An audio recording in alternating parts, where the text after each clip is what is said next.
명품 없어도 귀티나는 중년의 비밀 알고 보니 이 세 가지였습니다. 은퇴 이야기가 나오기 시작하면 많은 사람들이 은근히 걱정을 합니다. 앞으로 돈이 충분할까? 노후에 초라해 보이면 어쩌지? 지금까지 모아둔 것으로 품위 있게 살 수 있을까? 같은 생각이 자연스럽게 떠오르죠. 사실 중년이 되면 누구나 한 번쯤 이런 고민을 합니다.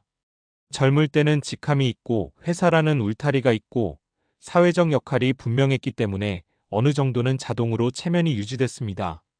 하지만 은퇴를 앞두거나 은퇴 후의 삶을 생각하면 갑자기 이런 질문이 생깁니다. 나는 앞으로 어떤 사람으로 보이게 될까? 그래서인지 어떤 분들은 명품 가방이나 고급 시계, 비싼 옷 같은 것에 더 관심을 갖기도 합니다. 겉모습이라도 좋아 보이면 괜찮지 않을까 하는 마음 때문이죠. 그런데 가만히 주변을 보면 꼭 그렇지만은 않습니다. 신기하게도 명품 하나 없이도 왠지 모르게 품이 있고 귀티나는 중년이 있습니다. 반대로 비싼 물건을 잔뜩 걸쳤는데도 어딘가 불안해 보이고 억지로 꾸민 느낌이 나는 경우도 있죠. 도대체 그 차이는 어디에서 오는 걸까요? 여러 사람들을 오래 관찰해 보면 공통적으로 발견되는 것이 있습니다. 명품이 아니라 삶의 태도에서 나오는 세 가지 습관이 있더라는 겁니다. 은퇴 이후의 삶을 생각하는 분들에게 특히 중요한 이야기이기도 합니다. 오늘은 그 세 가지를 편하게 이야기해 보겠습니다. 1. 돈보다 생활의 리듬을 가진 사람. 귀티나는 중년을 보면 의외로 공통점이 하나 있습니다. 바로 자기만의 생활 리듬이 있다는 것입니다. 아침에 일어나면 무엇을 하고 하루 중 어떤 시간을 어떻게 보내는지 스스로 정해져 있는 사람들이죠. 은퇴 이후 삶에서 가장 무너지기 쉬운 것이 바로 이 생활 리듬입니다. 회사에 다닐 때는 출근 시간, 회의 시간, 업무 일정이 자연스럽게 하루를 채워줍니다. 그런데 은퇴하고 나면 갑자기 시간이 비어버립니다.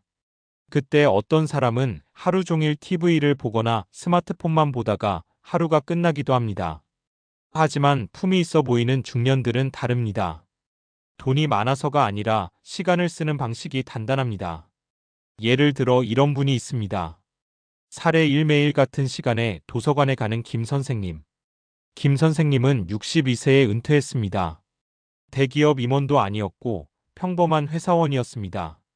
퇴직금도 그렇게 많지 않았습니다. 그런데 주변 사람들이 공통적으로 하는 말이 있습니다. 저분은 참 점잖고 품이 있어 보인다. 비결은 거창한 것이 아니었습니다. 김 선생님은 은퇴 후 매일 아침 8시에 동네 도서관에 갑니다. 신문을 읽고 책을 1시간 정도 보고 산책을 합니다. 점심을 먹고 오후에는 영어 공부를 조금 합니다. 누가 시켜서 하는 것도 아니고 남에게 보여주려고 하는 것도 아닙니다. 그냥 본인이 정한 하루의 리듬입니다. 이런 생활을 몇 년 하다 보니 자연스럽게 차분함과 여유가 몸에 배어 있습니다. 그래서 사람들은 그를 볼 때 괜히 품격 있어 보인다라고 느끼는 겁니다. 결국 퀴티라는 것은 돈이 아니라 시간을 다루는 태도에서 시작되는 경우가 많습니다. 2. 말이 편안한 사람. 두 번째 특징은 말이 편안하다는 것입니다. 중년이 되면 대화에서 두 가지 극단이 생기기 쉽습니다. 하나는 계속 자기 이야기만 하는 것이고 다른 하나는 불평과 비교가 많아지는 것입니다. 누구는 자식이 잘 됐고, 누구는 건물을 샀고, 요즘 세상은 다 망했다. 이런 이야기가 많아지면 듣는 사람도 점점 피곤해집니다. 그런데 귀티나는 중년은 이상하게 대화가 부드럽습니다. 상대를 편하게 만드는 말투를 가지고 있습니다. 사례 이 동네에서 인기 많은 박 여사. 박 여사는 58세에 조기 은퇴를 했습니다. 특별히 부유한 집도 아닙니다. 그런데 동네 모임에 가면 사람들이 박 여사 옆에 앉으려고 합니다. 왜 그럴까요?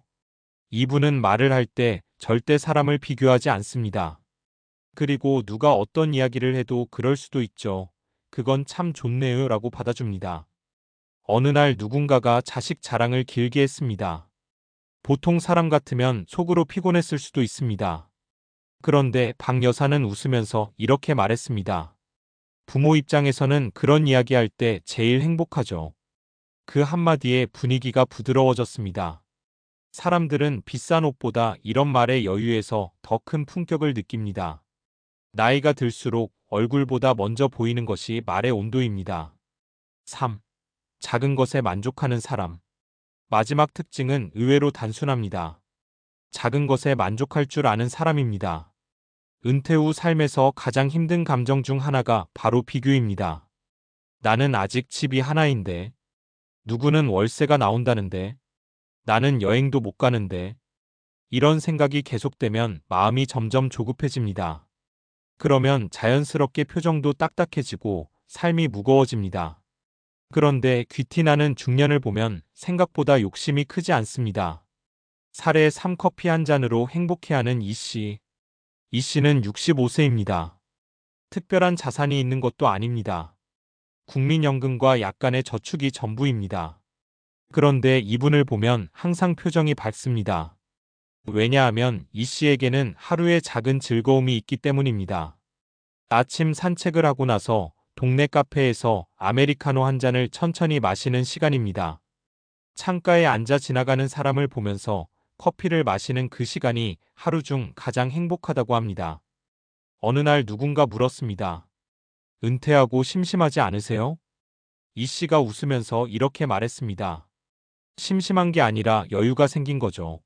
앞에서 이야기한 세 가지, 즉 생활의 리듬, 편안한 말투, 작은 것에 대한 만족은 사실 단순한 인생 조언처럼 들릴 수도 있습니다.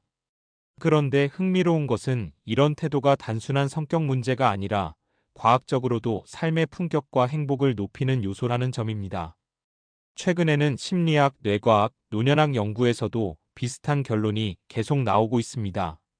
결국 귀티라는 것은 겉모습이 아니라 뇌와 마음이 만들어내는 삶의 분위기라고 볼 수 있습니다. 그 이유를 조금 더 깊이 이야기해 보겠습니다. 1. 규칙적인 생활이 사람의 분위기를 바꾼다. 사람이 안정감 있어 보이는 가장 큰 이유 중 하나는 생체 리듬이 안정되어 있기 때문입니다.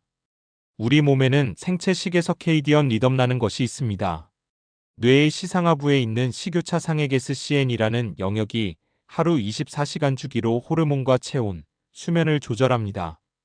이 리듬이 안정적일수록 사람의 정서와 집중력, 표정까지 안정됩니다. 은퇴 후 삶이 흔들리는 이유도 바로 여기에서 시작됩니다. 직장을 다닐 때는 자연스럽게 일정한 시간에 일어나고 움직입니다. 하지만 은퇴 후에는 늦게 자고 늦게 일어나거나 하루 리듬이 들쑥날쑥해지기 쉽습니다. 이렇게 되면 멜라토닌, 코르티솔 같은 호르몬 균형이 흔들리면서 기분도 쉽게 불안해집니다. 실제로 하버드 의대 노년학 연구에서는 규칙적인 생활 패턴을 가진 노년층이 그렇지 않은 사람보다 우울감과 스트레스 지수가 현저히 낮다는 결과가 나왔습니다. 흥미로운 것은 이런 안정감이 외모와 분위기에도 영향을 준다는 점입니다.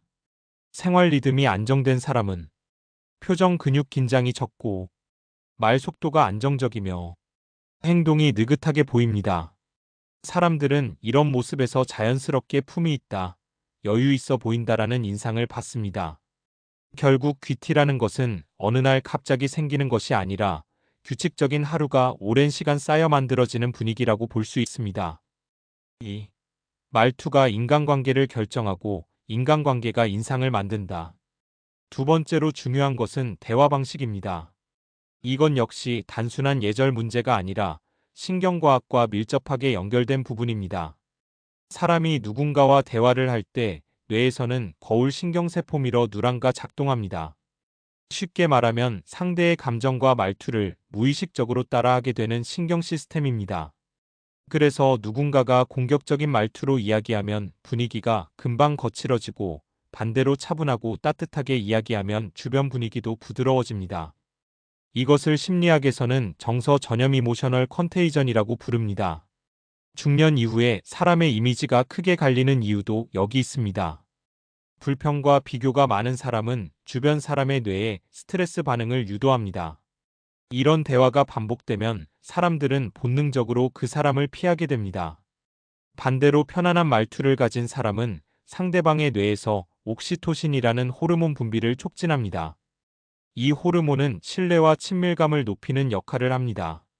그래서 사람들은 이런 사람과 함께 있을 때 이유 없이 마음이 편해집니다. 흥미로운 것은 여기에서 또 하나의 효과가 생긴다는 것입니다. 사람들이 편안함을 느끼는 사람에게는 자연스럽게 존중이 따라옵니다. 그리고 이 존중이 모이면 어느 순간 주변에서 그 사람을 품위 있는 사람으로 인식하게 됩니다. 결국 귀티는 옷이 아니라 사람들이 그 사람 옆에서 느끼는 감정의 총합이라고 볼 수 있습니다. 3. 만족을 느끼는 능력이 삶의 여유를 만든다. 마지막으로 가장 중요한 요소가 바로 만족감입니다. 노년 심리학에서는 이것을 주관적 안녕감 서브젝티브 웰마이너스 비잉이라고 부릅니다. 쉽게 말하면 삶을 얼마나 긍정적으로 느끼느냐입니다. 놀랍게도 연구 결과를 보면 노년의 행복은 소득보다 태도에 더 크게 영향을 받는 경우가 많습니다. 미국 위스콘신 대학의 장기 연구에 따르면 일정 수준 이상의 생활이 가능할 때는 소득 증가가 행복에 미치는 영향이 매우 제한적이라고 합니다. 대신 중요한 요소는 다음과 같은 것들이었습니다. 감사하는 습관, 일상의 작은 즐거움, 비교하지 않는 태도. 이 세 가지가 높은 사람일수록 삶의 만족도와 건강지수가 높게 나타났습니다. 또 하나 중요한 것이 있습니다. 사람이 만족을 느낄 때 뇌에서는 도파민과 세로토닌이 안정적으로 분비됩니다. 이 두 호르몬은 표정을 부드럽게 만들고 목소리를 안정시키며 신체 긴장을 줄입니다. 그래서 만족을 느끼는 사람은 자연스럽게 얼굴이 편안하고 여유 있는 분위기가 만들어집니다. 우리가 흔히 말하는 귀티 나는 얼굴도 사실은 이런 생리적 반응과 깊이 연결되어 있습니다. 은퇴 이후에 더 빛나는 사람들의 공통점. 재미있는 사실이 하나 있습니다. 노년학 연구에서 가장 행복한 노년층을 조사해보면 반드시 부유한 사람들만 있는 것이 아닙니다. 오히려 공통적으로 나타나는 특징이 있습니다. 바로 다음 세 가지입니다. 하루의 리듬이 있다. 사람들과 편안한 관계를 유지한다. 작은 즐거움을 꾸준히 누린다. 이 세 가지는 앞에서 이야기한 귀티 나는 중년의 특징과 정확히 겹칩니다. 결국 우리가 부러워하는 품위 있는 노년은 돈이 만들어주는 것이 아니라 삶의 구조가 만들어주는 것입니다. 은퇴 준비의 진짜 의미. 많은 사람들이 은퇴 준비라고 하면 가장 먼저 돈을 떠올립니다. 물론 경제적 준비는 매우 중요합니다. 하지만 시간이 지나 보면 또 하나의 준비가 훨씬 중요하다는 것을 깨닫게 됩니다. 바로 어떤 방식으로 살아갈 것인가입니다. 은퇴 후에도 아침에 일어나 움직일 이유가 있고, 사람들과 따뜻하게 대화할 수 있고, 하루 속에서 작은 기쁨을 발견할 수 있다면 그 삶은 생각보다 훨씬 풍요롭고 품위 있게 흘러갑니다. 그리고 그런 사람을 우리는 종종 이렇게 표현합니다. 저 사람은 참 귀티가 난다. 명품이 없어도 그렇게 보이는 이유는 단순합니다. 그 사람의 삶 속에서 여유와 안정, 따뜻함이 자연스럽게 흘러나오기 때문입니다. 어쩌면 은퇴 준비의 마지막 단계는 이런 질문일지도 모릅니다. 나는 어떤 분위기를 가진 노년으로 살고 싶은가? 그 질문에 대한 답을 하나씩 만들어 가다 보면 어느 순간 당신도 모르게 겉모습이 아니라 상 자체에서 품위가 느껴지는 중년이 되어 있을지도 모릅니다.